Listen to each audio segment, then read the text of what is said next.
There's this cut on my hand. This cut was from January 2023. Let me tell you this story. I'm going to try to shorten it. So we just newly bought our house that time. It was just barely 2 or 3 months we bought our house. So in the master's bedroom, that particular day, I was going to bathe. So I wanted to bathe.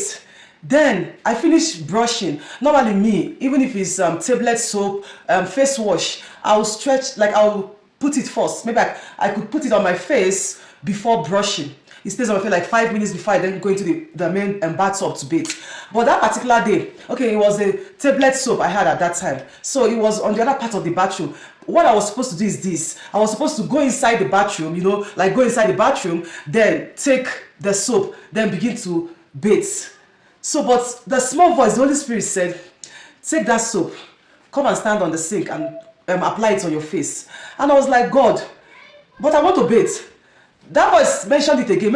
I had to obey. And the obedience I did was that I just stretched my hand to carry that soap. For me to carry the soap, the whole glass door, the 2 glass doors of our master's bedroom, like everything just shattered.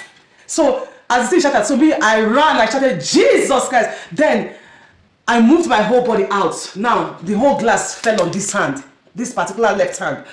So the glass dug deep into this part of my hand. Do you understand? So I was like fear. My husband was not home that day. Well, I think it was just Sharon. I think she went to school that I can't even tell. But my life, my spirit left my soul. So now imagine, what if I didn't listen to that small voice? What if the whole of that, the 2 glass door, America, the way they do their bathroom, if it had fallen on my whole body, it would tear me into pieces, choke me.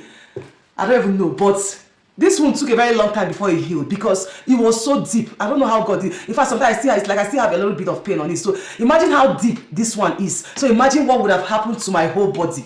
So, men and brethren, what I'm trying to say is this. Something worse could have happened. It would have been my whole body. The glass would have designed me. So sometimes we need to step aside to hear from God. Sometimes we need to be in a very quiet place to hear from God. I kid you not, hearing from God, the spirit of discernment, knowing when God is speaking to us, all the very important for us to survive as Christians. I don't know what would have been the outcome. I would have been on the emergency unit and not just being at the emergency with a lot of pain and all the suturing because this thing was very deep. So imagine if the whole thing happened on my whole body. That whole glass would have been on my whole body. But God and mercy said no. Mercy said no. The endless grace of God, preservation, His guidance, His shield. I don't know. So I'm just sharing to encourage somebody. Please always listen to the Holy Spirit when He's speaking to you. All the are very important in these our life battles.